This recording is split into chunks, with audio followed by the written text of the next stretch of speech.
Bigger than capes. Give me some of that sadness. Yeah, I was looking forward to it, and then I watched it.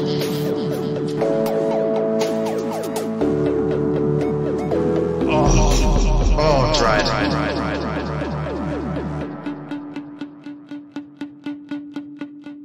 Hello, welcome to Bigger Than Capes. I'm Zach. This is our October roundup, and this week I am joined by Angela, Will, and Matt, collectively Bigger Than Capes. What's shaking, guys? Stevens. Yeah. That's what's shaking. That's nice. Well done.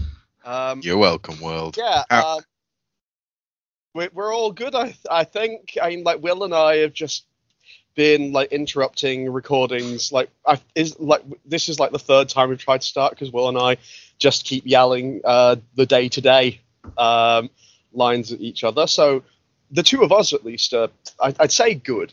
But we're normal, at least for us. We're functioning. How are you, Functioning Angela? Psychopath. I am not functioning. Yeah, but to be fair, you're looking after a new puppy. Yes, we've had him a week. It's a week today we've had him, and my life has changed so much. I didn't know the joys of going out at 6 o'clock on a cold November morning to take the dog out to desperately try and get him house trained. So It's great, I've been having so much fun. They keep telling me it'll get better. They don't tell me when.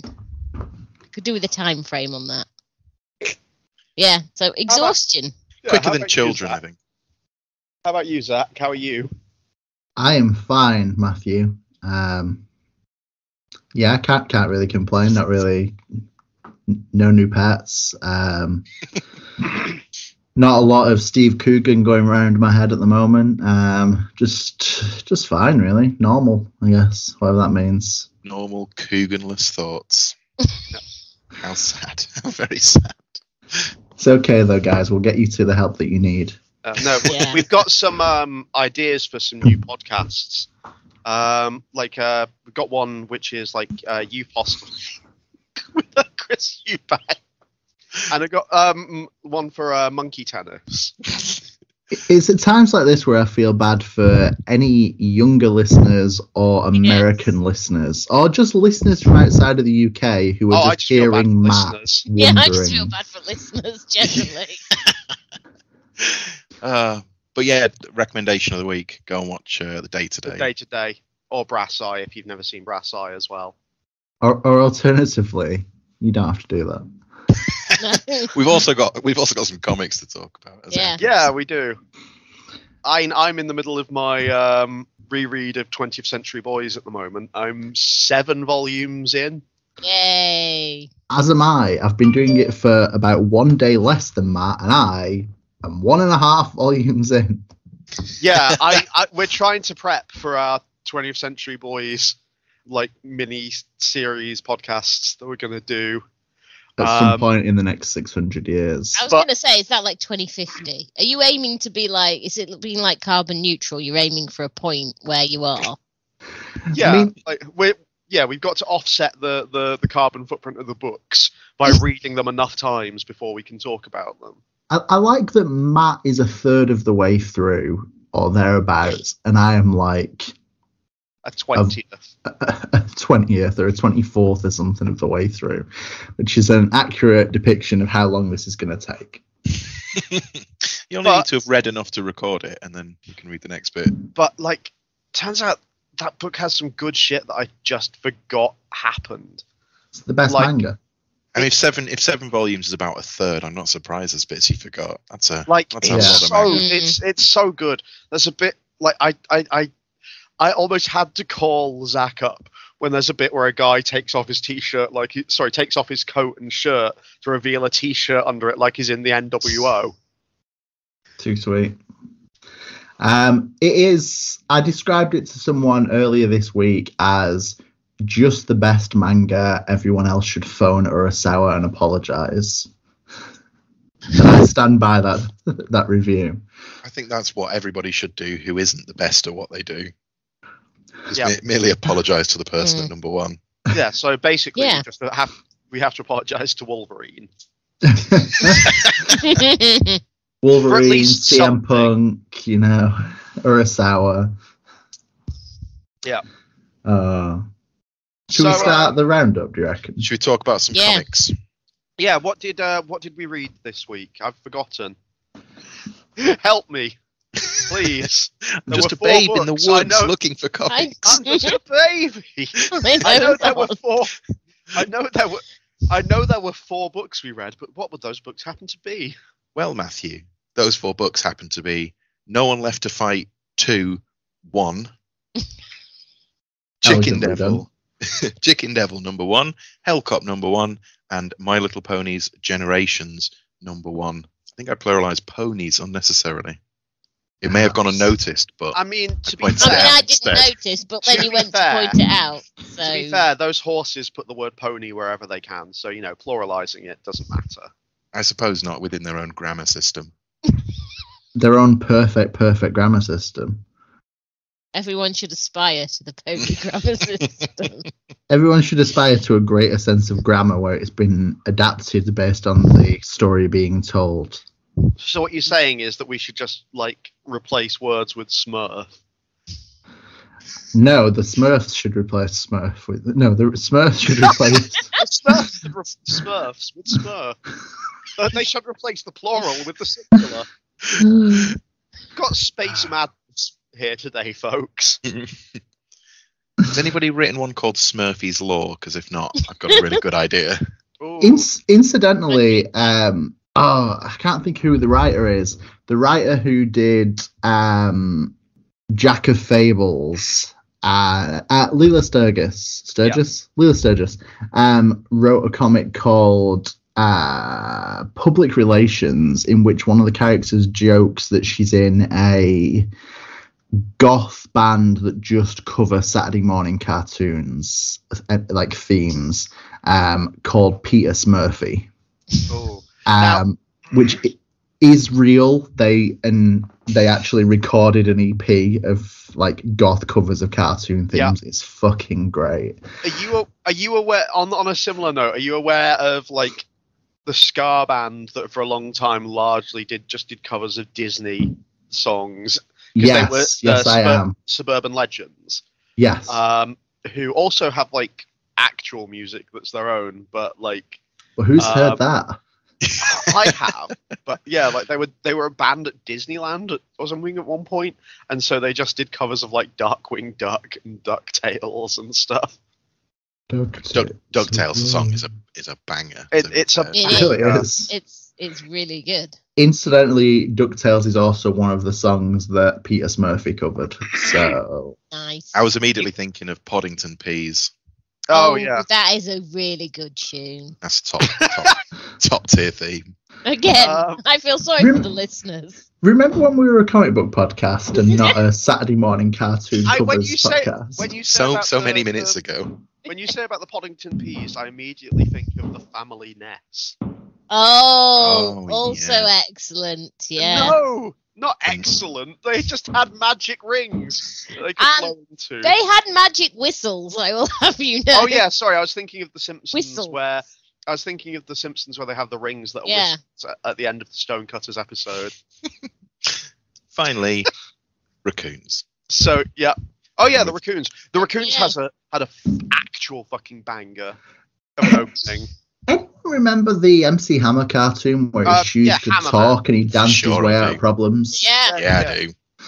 Classic. Do you remember times? What about do you remember Bruno the Kid? Yeah, voiced by Bruce Willis. Because it was based on his fucking it was named Bruno because of his fucking blues persona, Bruno. Don't you diss his album? We talked about his album the other day. How has it come up twice in a week? What is wrong with us? Questions need to be asked. Let's never open that door. I don't think we've ever talked about Steven Seagal's reggae album. It's probably a good reason for that. Yeah, there are multiple reasons why that's never fucking happened. Talk about Steven Seagal, but a reggae album. I have sworn a lot already this week. Yeah, so comics. So said what they are. Now, I think that because I'm responsible for a lot of the derailing, I should be the one to try and get us back on track and take the odious burden I mean, of that being seems the first one. dangerous. You are quite irresponsible. But Of being the go, first but go one for to it. talk. Mm. So I'm going to talk about No One Left to Fight, Fight 2, number 1. And yes, I did have to do the fingers, to get me to say it in the right order. Yeah, No One Left to Fight is back, and I'm really happy.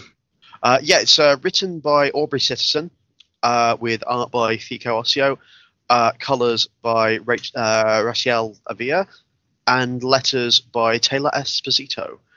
Yeah, like I say, so No One Left to Fight is back. It ended, and I was pretty bummed because, I quite liked No One Left to Fight. It's the book just basically just continues right from where the first one ended, with the revelation that the lead guy is dying. The lead guy.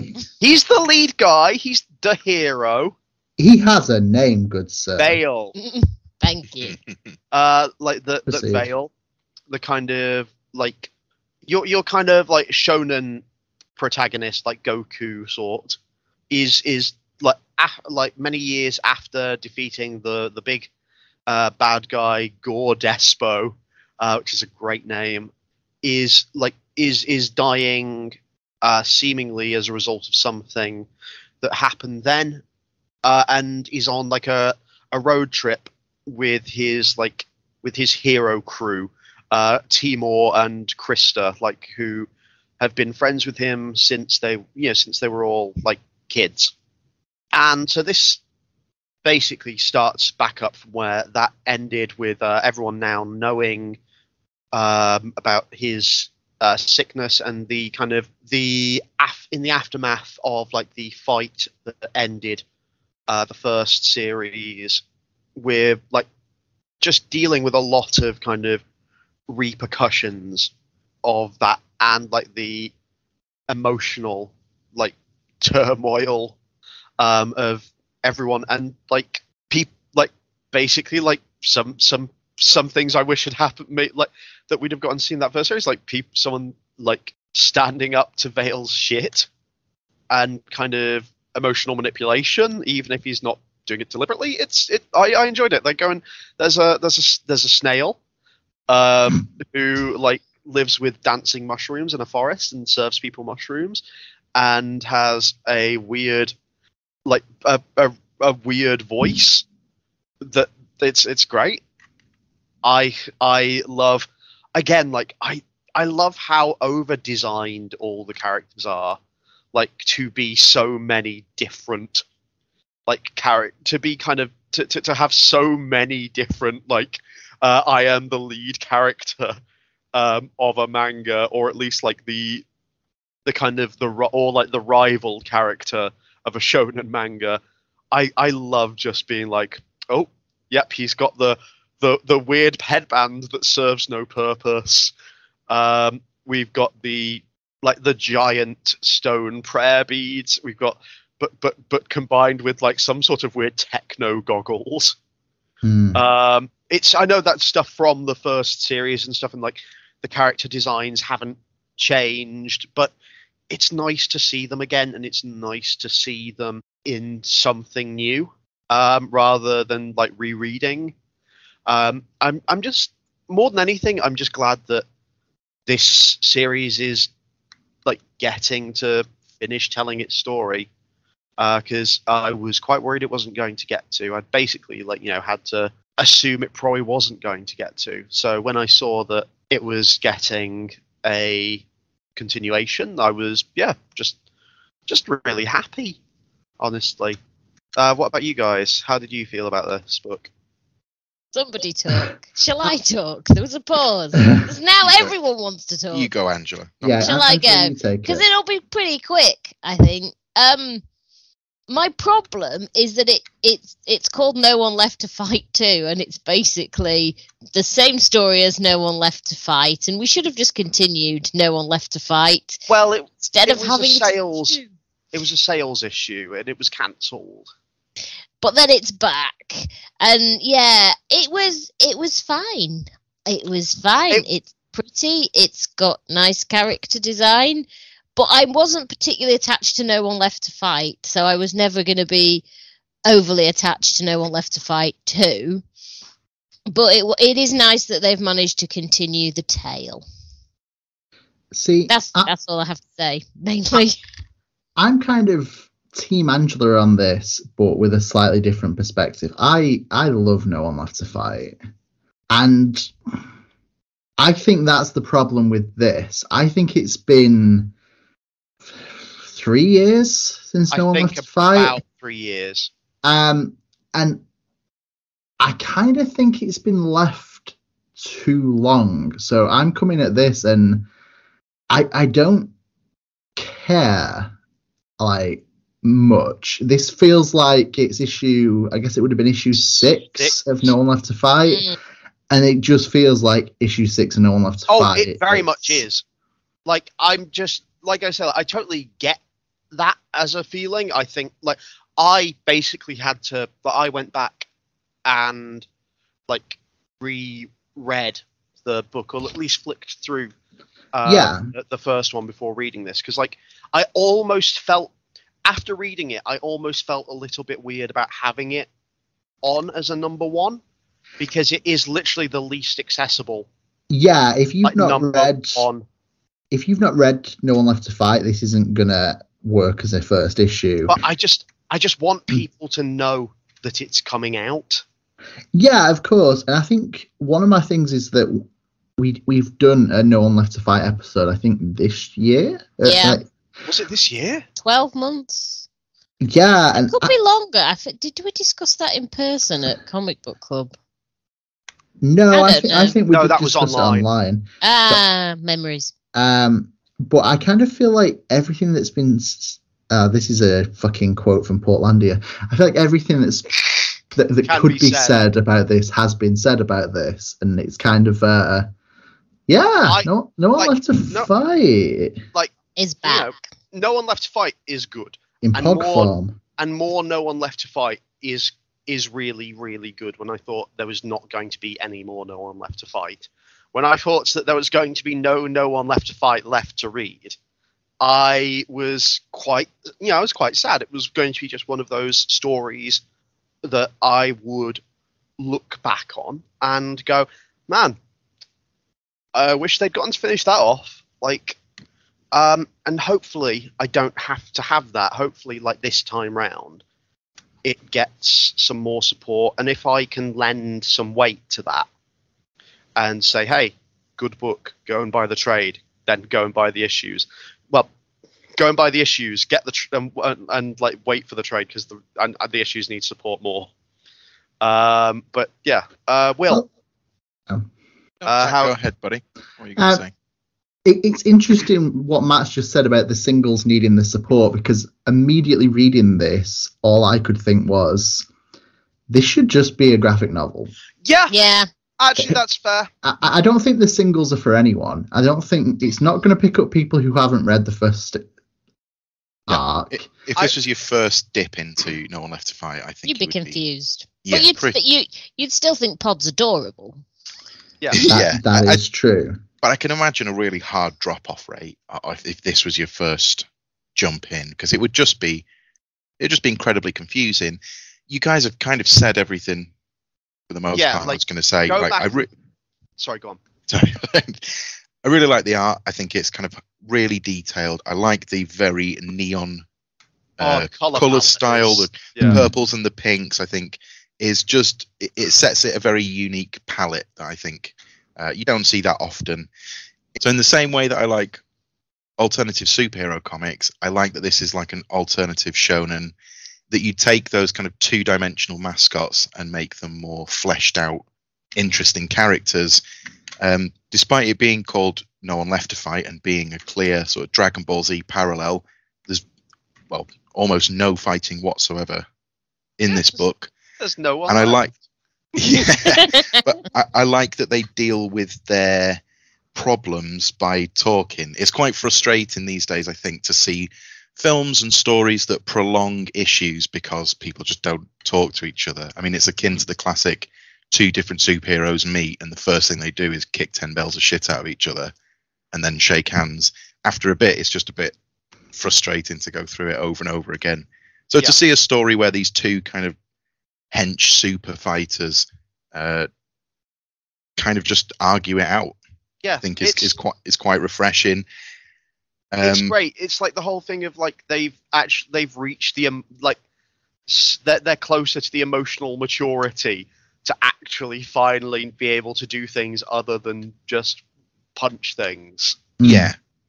I do. Oh, sorry. Sorry, but I was just gonna finish off by saying I don't think it does a great job of providing a hook at this particular point, and it's why I agree with you that this should have just been a trade or an OGN. Yeah. Because the fact that Vale is ill, it like you say, is just a hangover from the previous story. It's kind of not explored in any way in this issue, and going to see Dad or DAD or however doesn't mean anything. So it's not a huge draw. It just so happens that I like the first one enough that I will sort of stick with this to see what it goes through.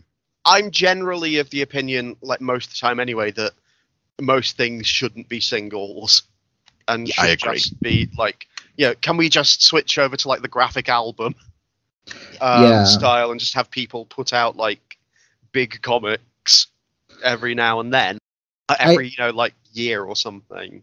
I agree, and I would say that there are good things about this. I think its artwork is great. I think the character work is really strong between Vale and Timur and Krista.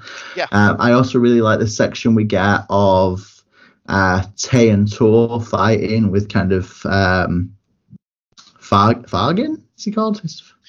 Yeah. Fargy. Or Fargin. Yeah. Kind of interfering and getting them to stop it. I think that whole sequence was quite a nice addition. Being the cool crab man babysitter. With these shutter sunglasses that aren't over his eyes. No, we talked about that last time. Still love it. It's a good, weird fucking detail. But I think it's a good issue. I just don't think it's particularly a good first issue. Yeah. Zach out. So, who's up next? Next looks like it is me, and I am going to tell you all about Chicken Devil, published by Aftershock. It's written by Brian Buccellato. Artist is Hayden Sherman. It's Angela, you're good at this. What? Hassanot's main Halahu. Thank you very much. Woo! Right, how do I sum this up in a brief little spell? So, Chicken Devil is the story of the Moss family, I suppose, but Mitchell Moss, who owns a chicken restaurant. His partner seemingly does some dodgy deal with some bad men, and in doing so endangers the entire Moss family. His chicken restaurant is burnt down, and he attempts to this is quite hard. I was really enjoying story time with Will until he broke character. It was good. It was good. Sort of without just explaining the plot beat for beat. It's a man who gets involved with crime and his life falls apart, and sometimes wears a chicken mascot outfit. I think that summed it up quite well. That's about it, isn't it? I'd like to just jump in first on this and go, fucking great, isn't it? I really quite enjoyed this. So you're putting it up front and center. I agree. Actually, I think this was really good. I think it has a really stunning color palette.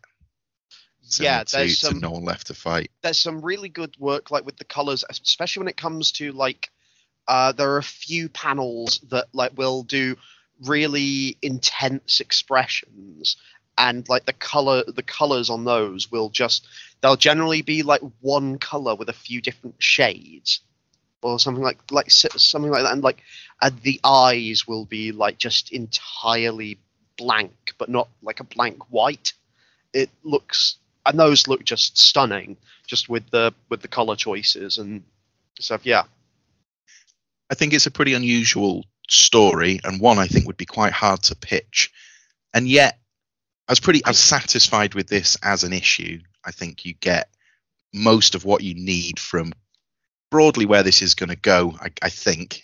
I mean, I don't think it's that unusual of a story. Like, it's your like person gets like unwittingly caught up in in a criminal situation, and it sort of rapidly escalates beyond their expectations.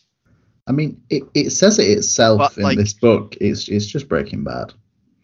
Yeah, But it's with like heroin. yes, yeah, okay, yeah. I forgot that. That's a fun line. Yeah, like I quite liked this. It's a good presentation of like, and there's and some good twists on that sort of skeleton, like that story skeleton I was talking about. It's like a good. It's a good crime story so far. I'm quite enjoying it. Like, it escalated much higher than I expected, much faster. And like I expected the standard, like it's going to be about like protecting what he has, rather than it being a nothing to lose story. And when it suddenly became a nothing to lose story, I became much more interested, because I felt at that point I was like, okay, that like the tone has been set. Like, and I am like very sort of like, this is going to go places, and I don't know what those places quite what those places will be. Also, I like his mum. His mum is quite a like Mitchell's mum is a fun character. Like the hey, I'm wrapped up in a criminal situation. Who do I go and talk to? Well, my mum's in jail, so she'll know about crime and be able to advise me. It's a good addition. I think, although being a crazy, over-the-top like crime story, the comedy's really well done throughout. Yeah, when the comedy is done, I found the sense of humour to be fairly good. I'm going to be a dissenting voice amongst all the praise, because we praised it enough. I want to be dissenting. Please. I liked it. I liked the humour. There was something about it that just I didn't like, and I don't know what it is. I don't know if it's a whole bunch of tiny little things that just added up, which is why I didn't love it as much as the rest of you. I think one of the things is probably like the nagging wife and daughter cliche. Like, the mum is a really good female character. She's the best female character because she's not an entire stereotype, because she's incarcerated and she's a lot of fun. I don't know if that whole family setup kind of irked me a little bit, because it felt very white man pain. And that is a theme that continues throughout. There's a bit of white man pain going on, and that kind of bugged me maybe a little bit. I wasn't best struck with the art. I don't know what it was about it that just didn't seem to click with me. By the end of it, I liked it a lot more.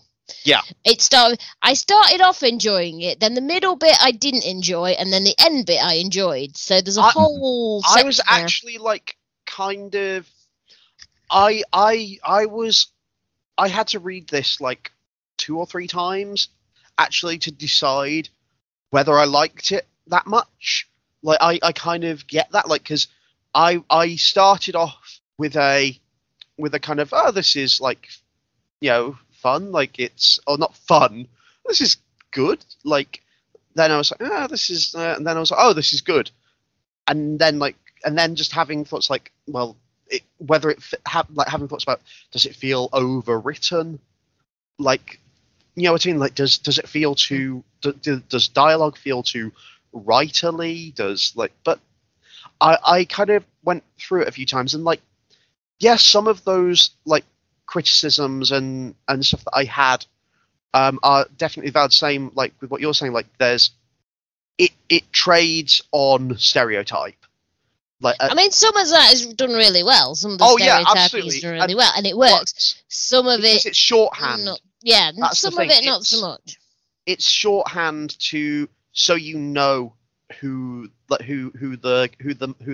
Mitchell is, in the sense of like, here's his family. He's the sort of person who lives in this family, like, and therefore we know kind of like, and we understand who his family are, because they are they're fairly stereotypical.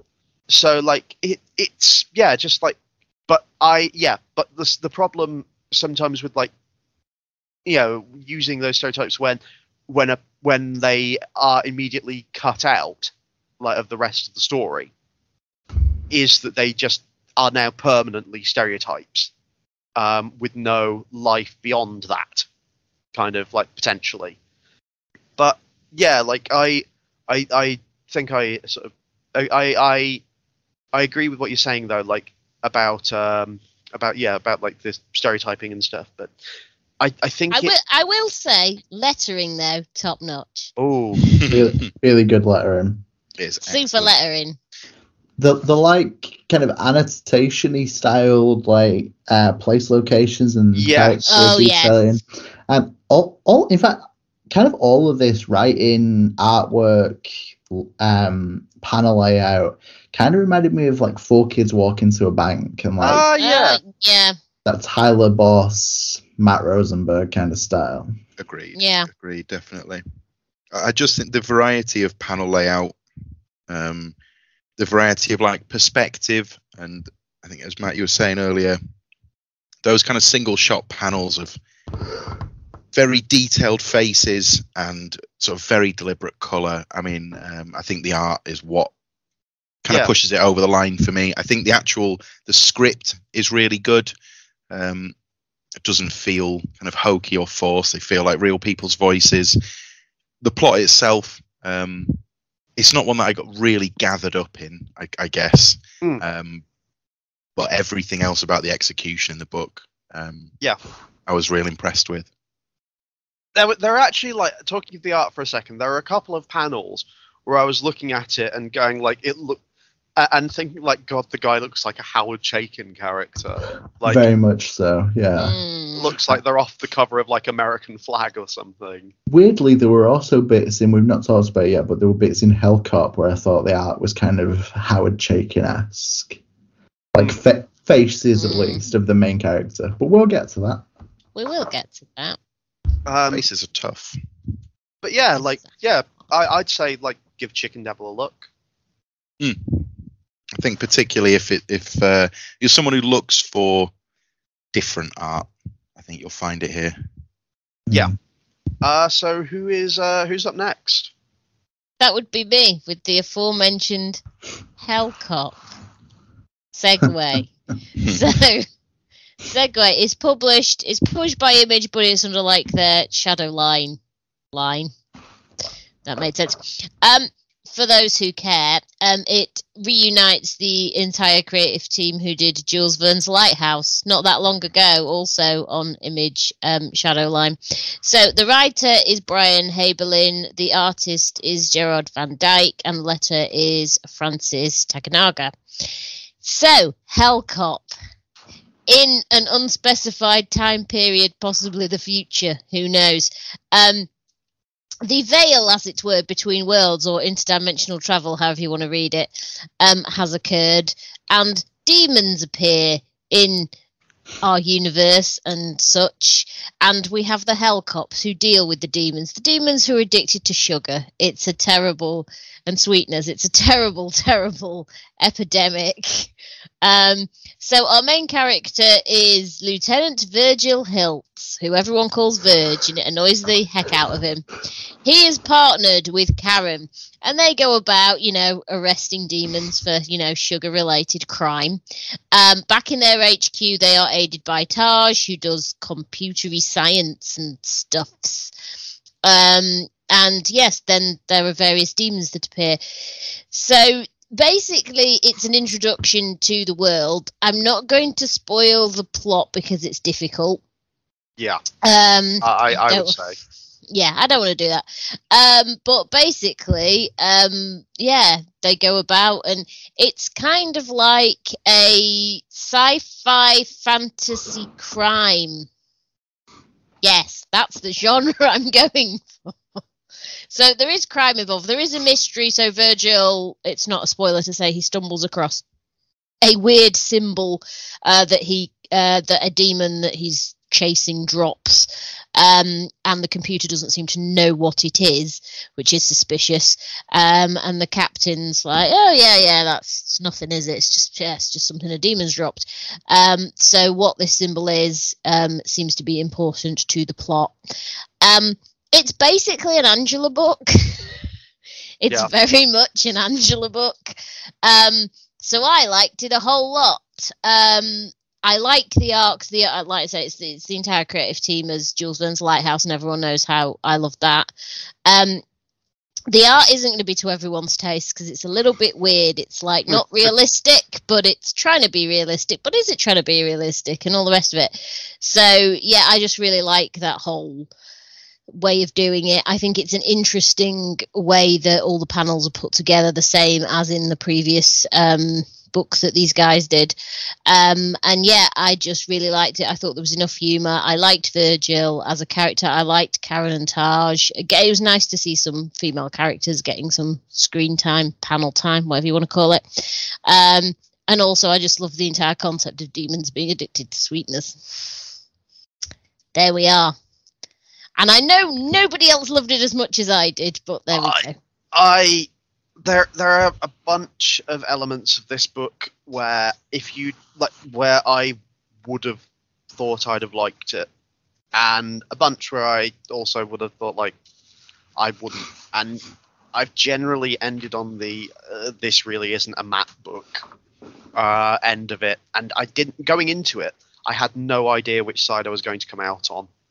I really could have felt either way, but I left it feeling like they were piling on too many things onto it. You like Orkstain. Go and stand in the fucking corner and think about what you've done. Let me finish. I didn't need it's steampunk as well, but it's maybe the future and stuff, and because when you're in the other dimension, our technology doesn't work, so you have to do steampunk. Yes. See, I really liked that as a concept. Steampunk comes from hell. It makes perfect fucking sense. I mean, I would agree with that.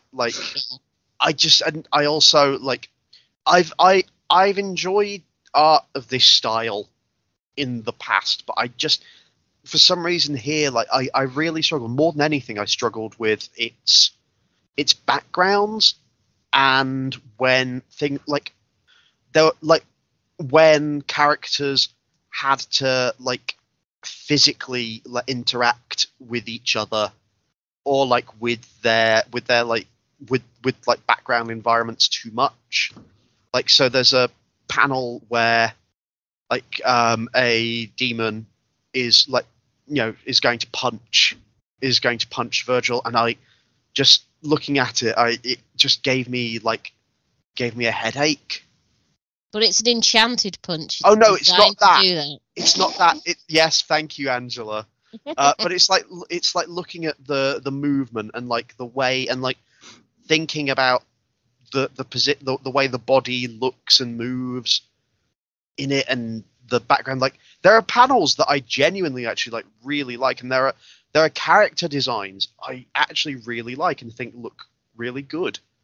I feel like a lot of this art like lots of individual pieces of the art I really like.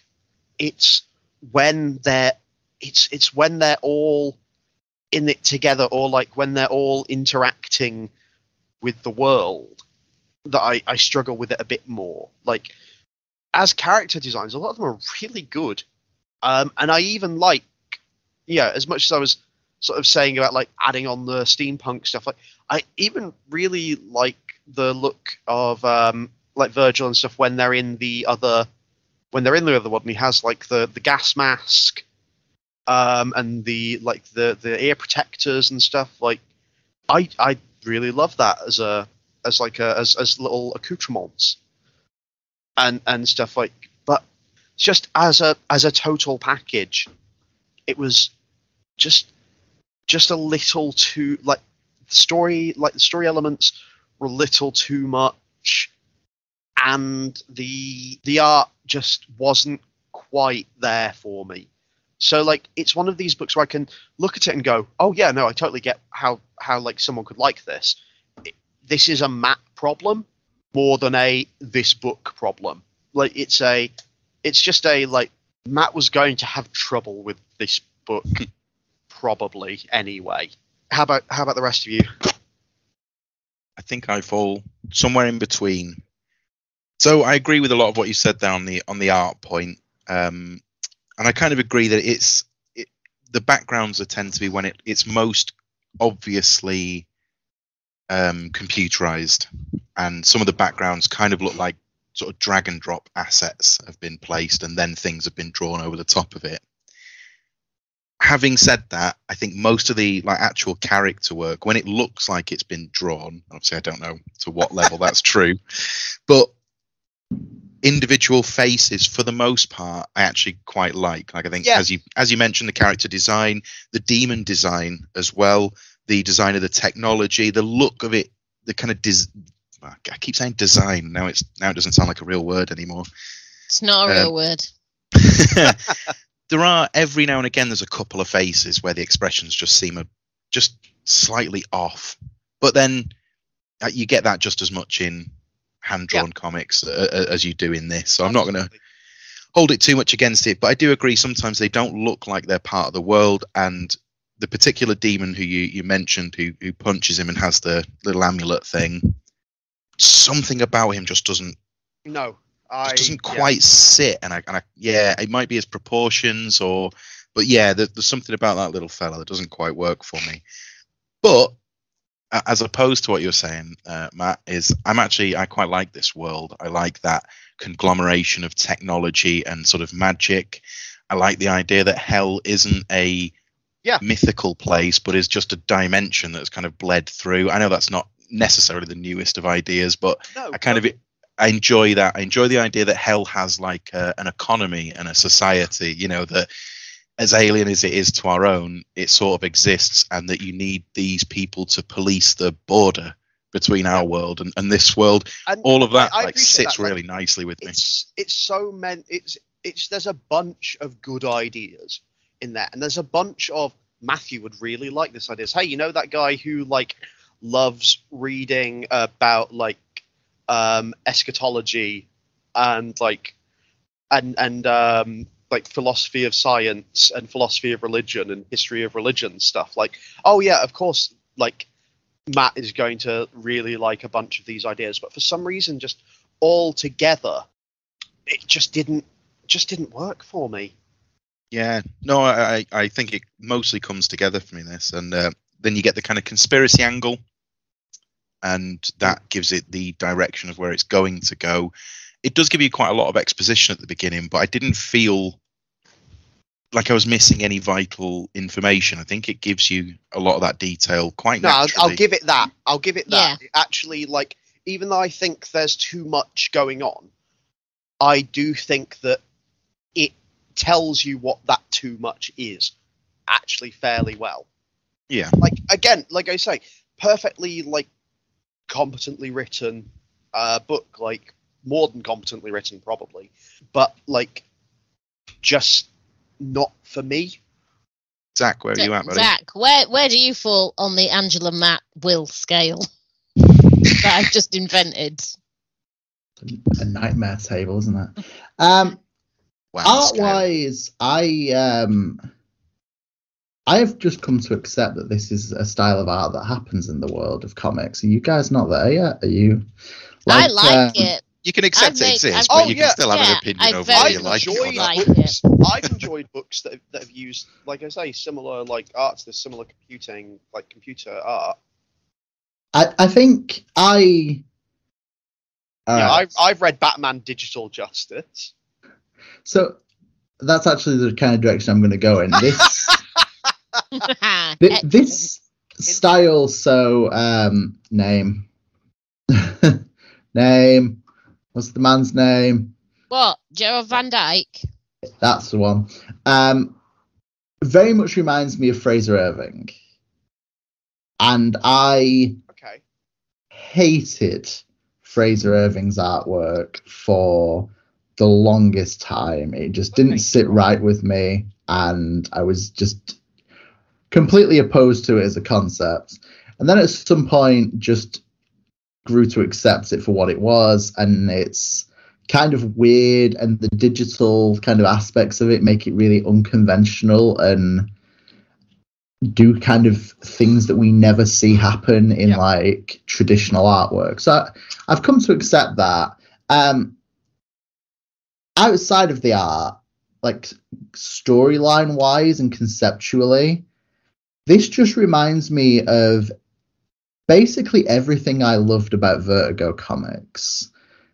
This feels like the kind of thing that would have been a spin-off from Sandman, where we would have gotten told that there were police that ran in hell. And yeah, it feels very Sandman in a lot of its ideas, especially the arc where kind of Lucifer quits and the ghosts of hell are roaming around London, forming detective organizations and hanging out in their old haunts. And I'm kind of just really into that. It's dense as hell. There's like that wasn't meant to be a pun, but I'll take it. It's just really, really dense, and I feel like if this is going to be like a 5-issue book, it's barely going to scratch the surface. I don't know if it's ongoing or mini. I legitimately don't know. I should probably check that at some point. Having read Jules Verne's Lighthouse, and that had a lot in it because it was literally adapting a novel. Yeah. In 5 issues. I have faith that they can pull enough out of there, if it is a mini, to make it worth it. I would like it as an ongoing, but I think the world being what it is, and the fact it's under Shadowline suggests to me it's probably going to go the mini route. To be fair, if it is a mini and the story it tells is the one about the conspiracy, and from this point forward you only get tidbits of this hell world. I mean, they suggest the fact that there are other dimensions, just that this is the only one with something in it. So I'd actually be fine with that if the world becomes the kind of backdrop to this otherwise sort of conspiracy police story, and it's just backdropped by this steampunk demon. Or is the conspiracy that the other worlds do have things in them? Wicked things like tricycles and ninjas. And pirates. If you have a ninja dimension, you have to have a pirate dimension. It's like a legal thing, yeah. That is the rule. I'm just trying to have and never the two shall meet. For every ninja, there is an equal and opposite pirate. I do think that I'd be willing to give this a second issue. Actually, looking back at it, or like try reading it in trade. Like, I think that with a bit more of it, maybe I might like it. But it's a world that I quite like, and the characters do enough for me to sort of see it through. I can't say I'm massively attached to anybody in the story as of yet. We don't know anything about their backgrounds, but maybe in a kind of espionage type caper, it might not be important who they are. Maybe the world building and the big sort of overarching story might fill in those gaps. Yeah. I think it will. I think the gaps will get filled. Oh yeah, I did find out. By the way, there were Spawn incentive covers for Hellcop. It's not that Play Demon cover, is it? Or is that issue 2? Issue 2's got the Play Demon cover. It doesn't look to be a mini either. It's not listed. Hellcop is not listed like normally we have issue 4 out of 5 or something like that. So Comixology have the first 4 issues up there that you can pre-order, and it doesn't list it as being out of a number. So the odds are good that it might be some sort of ongoing. Okay, I could be into that. I think it'd be nice to see how this can be expanded on. Yeah, that would be good. But yeah, in conclusion, I really like Hellcop. It's like someone's just made a book for me, and it's really nice. That is a really nice feeling when something like that happens. It is. It's like, here you go. You liked Jules Verne's Lighthouse. Here, have something else that is both similar and different. I am actually really surprised that this team have immediately got a second book out. No, that rules. Yeah, I am. It's surprising for there to be back-to-back books from Image, but then we've just got Lemire and Sorrentino have announced that they're doing another Image book together. So I guess... Have we got a name for it yet? Yes, they've announced it, and I can't remember what it is. It's another horror book. Yay! Boneyard. I think it's Boneyard. That sounds good. That sounds right. I mean, they could write anything and produce it, and I'd have it. I know, Angela. Figures on a paperback. Yeah. Angela's catchphrase. Yeah, it is. You do say it a lot somehow. I don't know how. I don't know how that's happened. I need it on a t-shirt, maybe. So in conclusion, Hellcop good. Unless anyone has anything else to say, which Will does. The only thing I'm going to say is it's called the Bone Orchid Mythos. Oh, is it? Have I made up Boneyard? Because it sounds equally believable. Bone Orchid Mythos. Bone Orchid is good. Anyway, that's all. No, I don't think I had anything more to add about Hellcop. No. So, shall we move on to our final book, Zachary? Zach? Our final book is from IDW. It's written by Casey Gilly. It's artisted by Michaela Cassiator. It's coloured by Heather Breckle, and it's lettered by Neil Utake. Yep. And it is My Little Pony Generations. Yep, the sequel to like the John Byrne Generations series.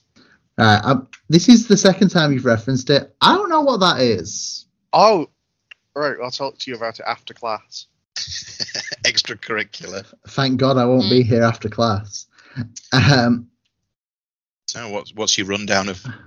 What's going on? Right. So My Little Pony Generations, I hear you ask. Yes. My Little Pony Generations. Sorry, My Little Pony Generations is essentially the ponies are in their friendship school doing friendship school things, but they're understaffed, so they kind of work to the bone. How old are they? Shut up. They're running a school. Don't be applying your human logic to ponies here. There's no place for this. Ponies age different. I don't know how old they are, but we see them all grown up at the end of the cartoon, so I guess they're not. Okay. I don't know how old they are now. One of them has a leather jacket at the end of the cartoon. Okay. Pretty sure it's Rainbow Dash, let's be honest. Fuck, I've been instantly derailed. Whilst they're struggling with school workings, we see two witches that we think, but cannot confirm, are called Grackle and Dyer, who are kind of conspiring to get revenge on the ponies. We don't know who these two witchy people are. Purely, I've just gone and checked. They are Grackle and Dyer. Banging. I'm glad we're correct. They're chilling in the Gloom volcano. Kind of seems like they're imprisoned there a little bit, trying to plot for revenge against the ponies for something we don't know about. I'm assuming they keep talking about their mums. I'm kind of assuming that they are the kids of witches from the 80s My Little Pony series. actually had human characters. We don't really see human characters in like the Friendship is Magic Generation ponies stuff, so I'm thinking throwbacks. Also, it's called Generation. It's got all the generations, and it's got all the original ponies on the cover, which I guess we'll see at some point. So yeah, they kind of, you know, cause mischief, send their little rats friend Trench to like sniff around and learn some info, and they learn that the ponies need more teachers, and in doing so decide to send in some of their own evil magic ponies to cause chaos. I presume that's kind of how the issue ends, so I don't really know what's going to happen. Spoilers, that's the whole plot. I think that's the whole plot. And the ponies will... Now, I'm not going to speculate, but I think I know what's going to happen for quite a lot of this. I will say the same thing that is true of a lot of the My Little Pony comics. I think art-wise, Michaela Cassiator has kind of completely nailed the style from the cartoon. It's pretty much dead on, which is impressive because ponies be weird. I will actually give it that. True. And there's a couple of different styles, like art styles in the book. Yes, I think the witches have got their own style. The witches, Grackle and Dyer, seem very, very Sophie Campbell inspired. Yeah. Yeah, The kind of half-shaved heads and the different like body them. types all seem very, and I'm all for it. It's good. I'm not sure where this is meant to fit into the overall pony canon. It's hard to say. Oh, can we please put it in the pony canon? The pony canon is a very difficult web these days. Yeah. We had, 10 seasons, I think, of the cartoon? So it's kind of hard to know where anything happens. Yes. It just happened. Yeah. It's interesting seeing kind of human characters, because, again, we don't really get that. And I don't know. I think the tone of My Little Pony is achieved here in comic book form. Yes. With witches, additional witches. Additional witches. And Trench. You forgot Trench. I did mention Trench, but yes, also Trench. Yeah, also Trench. I kind of don't have lots to say. I'm gonna hit you with the bullet points I've got.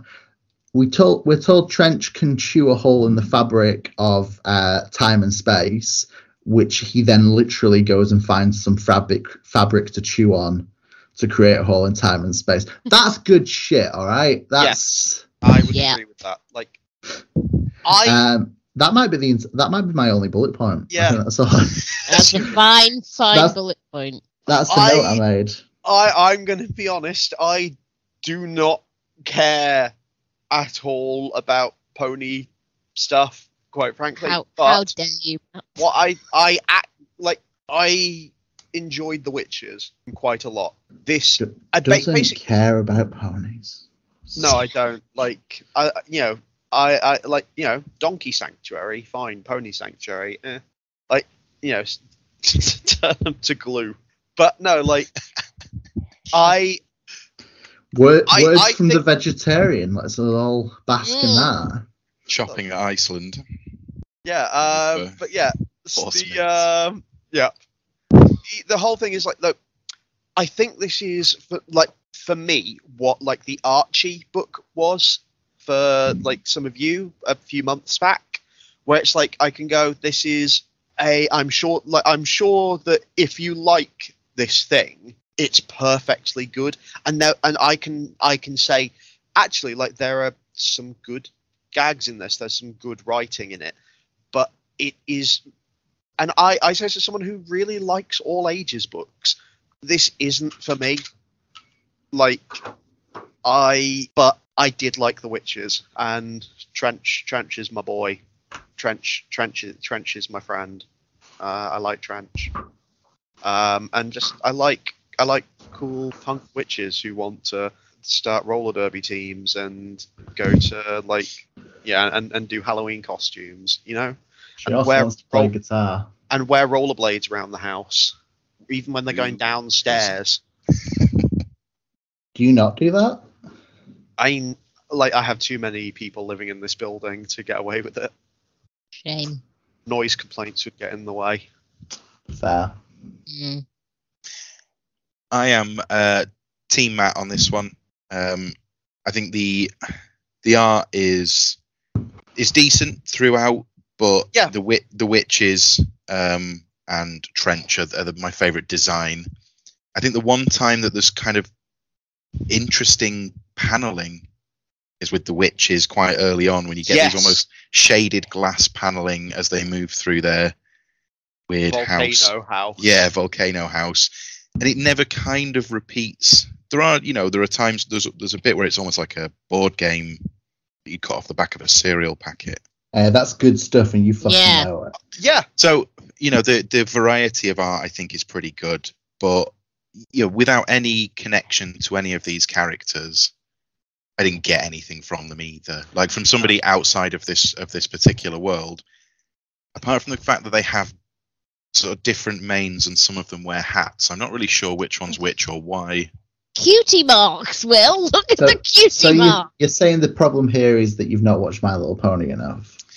I'm not sure that's a problem. Really That is a problem. It's not. But It's not, Will. I mean, I basically agreed with the witches pretty much throughout. Yeah.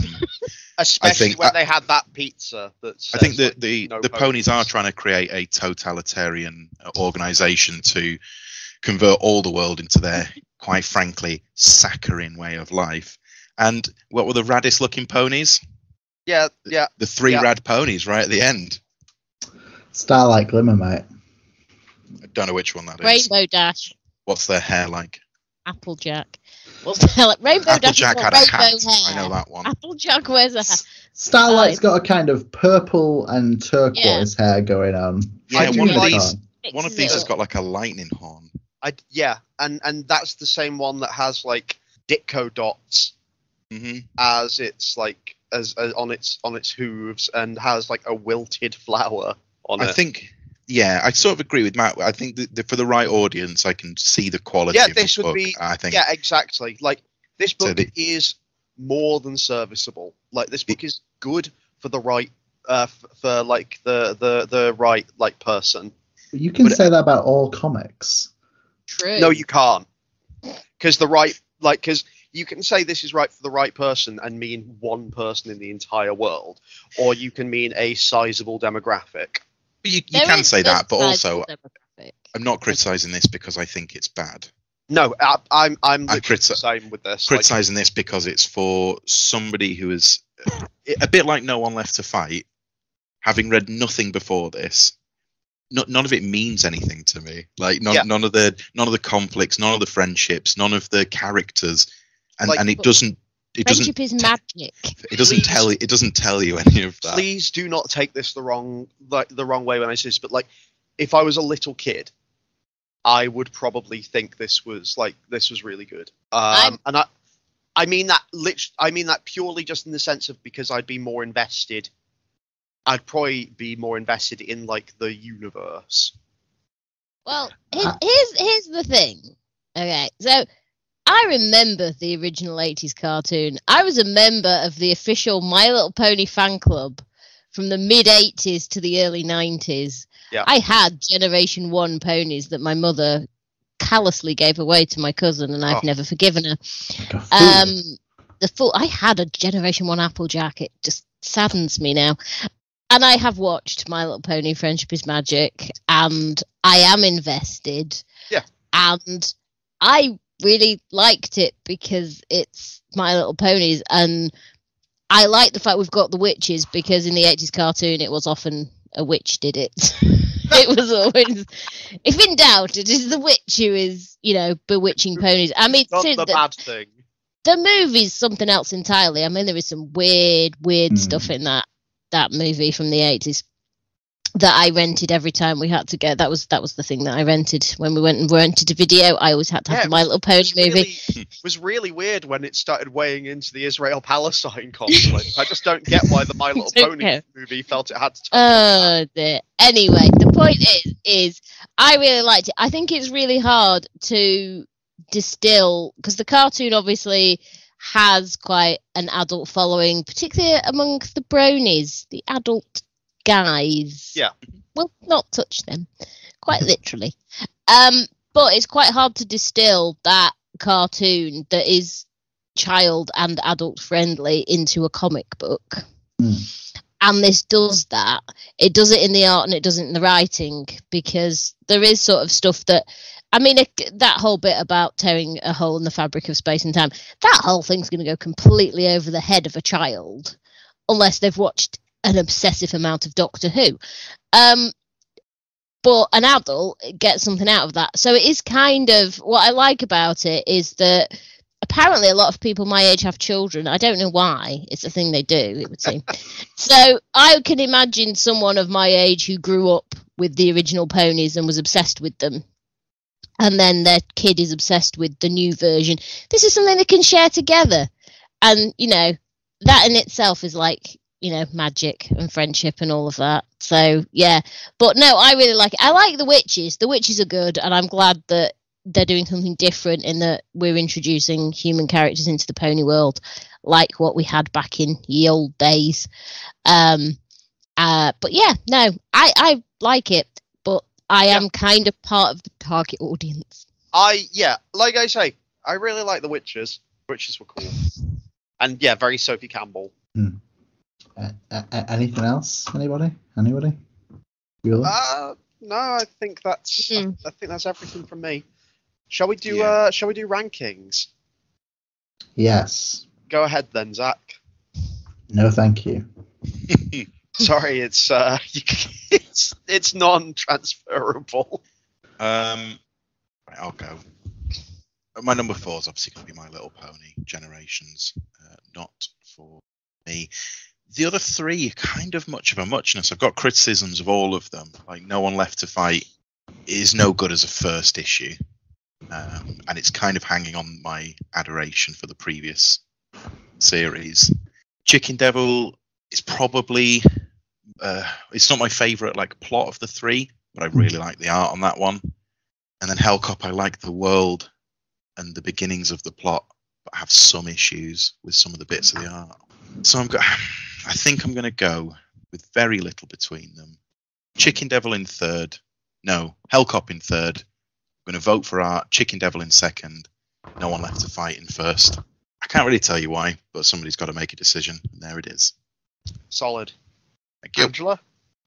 So I've got a completely different order. Hooray. So I'm going to put No One Left to Fight in the bottom. It's well drawn, it's well written, but it's issue 6. That's the sole reason. Number 3, I'm gonna go Chicken Devil. I like it more the more that I read it, but I don't want to have to read it more than once to get to like it, if that makes sense. I get that. So, you know, it's good. I enjoyed it. I didn't dislike it. Number 2, I'm going to put My Little Pony because it's My Little Pony. I do not need to justify that any further. And 1 is Hellcop because it is literally like someone looked in my head and said, "Here you are, Angela. Here's a comic." Brilliant. There we go. Zach. I'm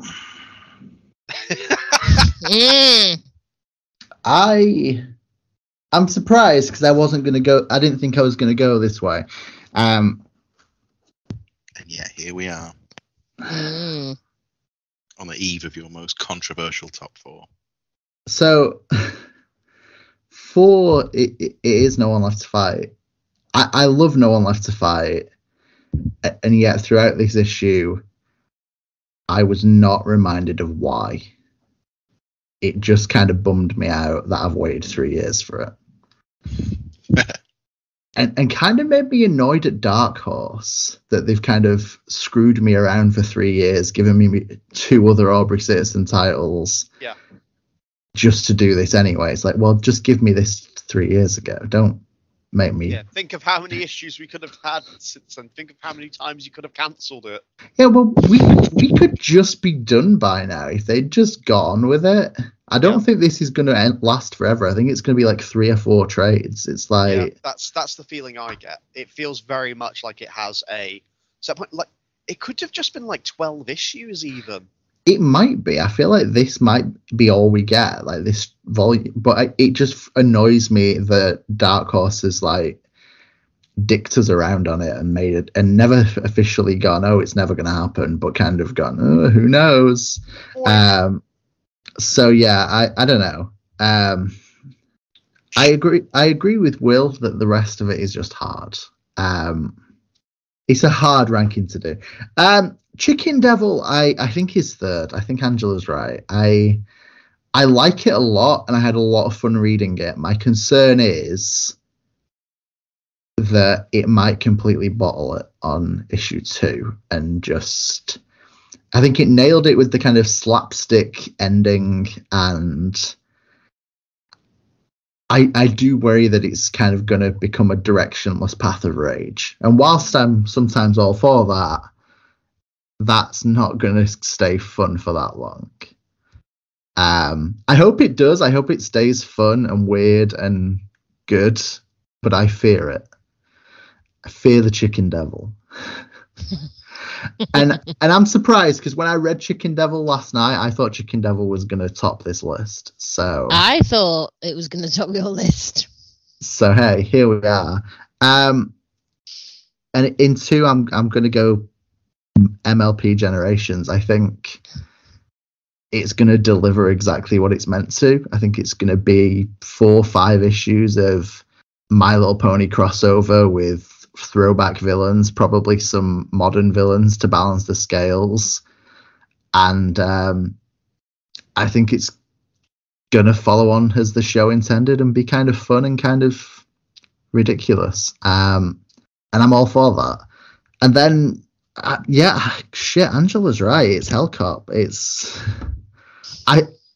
I read Hellcop last, and I went back and reread the other stuff, but I think Hellcop is dense as hell cop, and may well pull off exactly what I wanted to and give me kind of a lot of stuff to dig into. And I feel like as a world, they can kind of go for their lives with this, and almost like The Expanse, where they open holes to all the different universes, and it's like, hell, we can do anything now. I feel like we might get a similar thing with this, where as soon as you introduce dimension hopping, you've kind of got free will to do whatever you want. So, Zach out. Yeah. There it is. Yeah. Oh, God, that means that now I have to tell you mine. So That's how this works. yeah, I put it off for long enough. So number 4 for me is going to be Hellcop. It's like I said, it's a bunch of things where it's got a bunch of ideas that I would have thought would have appealed to me, but putting them all together and like didn't work for me, and I just struggled with the art. Like, I think it could be good, and I like seeing the faith Angela has in like the creative team. I believe it's probably going to be good, but I didn't think this first issue was particularly good in a way for me. But not every book is for everyone, and that's kind of the same theme with my number 3, which is the My Little Pony Generations. Like I said before, like this is a book that is very much not for me, but that I can look at and actually go, like I said, in the same way that like some of you could with the Archie book, and just go like, yeah, this is good for the people it's written for. Like, and there's some stuff in here that's made me have a laugh, like that I quite liked. I liked the witches. The witches were fun. So like the art is exactly how whenever I have seen one of them ponies, what it looks like. And the bits that weren't that were really like with the witches were really nice, like the kind of like say Sophie Campbell sort of looking stuff was cool. And yeah, just more of the witches, please. And my number 2, this is where it actually got hard for me. The first like 4 and 3 were really easy. As soon as I'd read them all, I knew the order that those two were going in. But this one is much harder. Like, Chicken Cop is a strong first issue, I would say. Like, it gets to where it needs to really well, and it ends as a first issue. It ends really well. I enjoy the slapstick ending and the accidental nature of the first kill. And that once again, it's him being caught up in something that wasn't his design. But I think it might be my second. I like No One Left to Fight a lot. And I know that if this were another book that I hadn't been hoping would get to finish, it would this would be the other way around. Chicken Devil, almost called it Chicken Cop, would have been my number one, but just on bias, just that little tilt that you get from just an affection for something. I think that my number one is No One Left to Fight. It's back. It was good, and it didn't get a chance, and I want it to have a chance this time. I want it to get to finish telling its story. It's gorgeous, so many colors, that you just often don't see used, and often really don't see on male characters as well. It looks nice. It's fun. I say it's fun. Parts of it are fun, parts of it are very heavy. And like I say, it's cool to have a book that's about big fighty people dealing with their problems like adults instead of as big fighty people, and occasionally having to do the big fights sometimes, even though that goes against the title. So yeah, that's it for me. Ended up coming in kind of similar in the end. Theme, as per usual. Yeah, as usual, the split was definitive. So I don't think any of them really blew me away this month. I don't think there was any. I think that's why it's quite hard to decide. I feel 3 out of 4, but Chicken Devil came the closest for me. But yeah, it's that little tilt that a book can get just by being related to something that I like. In the same way that Ponies was someone's number one because they like. No, I'm kidding. But yeah, so is that everything, guys? That's everything. Yeah. Yes. So we will be back in 2 weeks for another episode. Mystery episode. Is this technically our Halloween episode?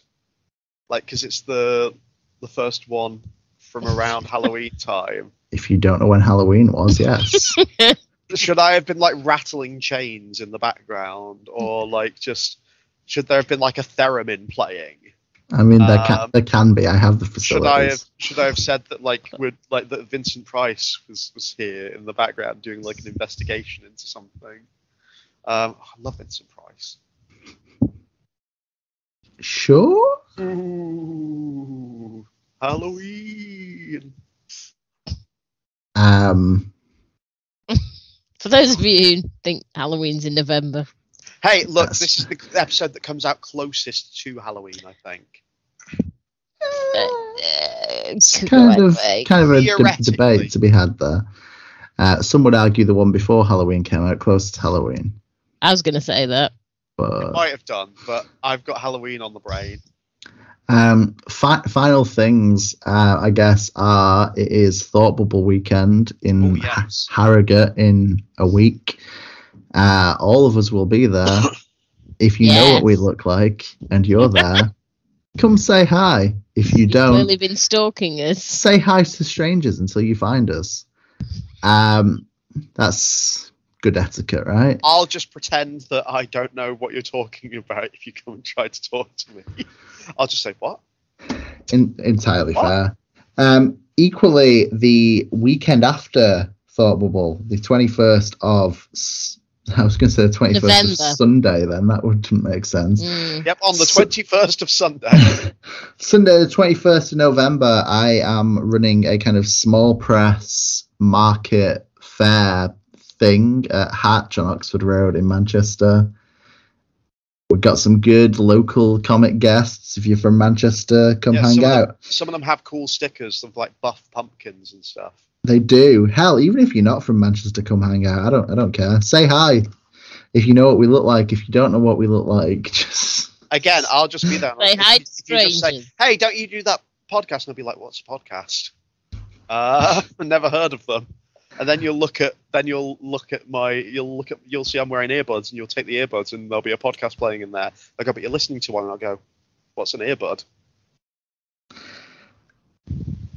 So yeah, come hang out with us in comics and such. Sunday the 21st, 12 till 5. Yep.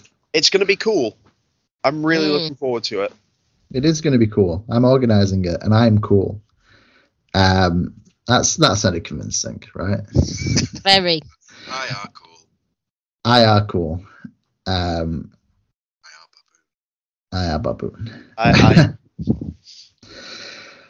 I are baboon and I am weasel. hated it. Awful, but not as bad Same as as cow and chicken. Cow and chicken was fucking criminal. Yeah. that generation of Cartoon. If you're a hardcore cow and chicken fan, we need to talk If and you're a like hardcore pick Cow your and brain. Chicken fan, stop listening to this podcast. Listen to my new podcast, Will the Cow and the Chicken. And my new podcast, I Are Zach. Oh God. Did I ever tell you about the idea I had for a Sabrina the Teenage Witch episode by episode review podcast? Yes, frequently. Yes. Called Salem's Lot. Yeah. Yeah, you have. Frequently, Matt. Yeah, I couldn't remember. Someday. Someday. So we have been Angela, Matt, Will, and Zach, collectively bigger than capes, and we will continue to be. And remember that comics are bigger than capes.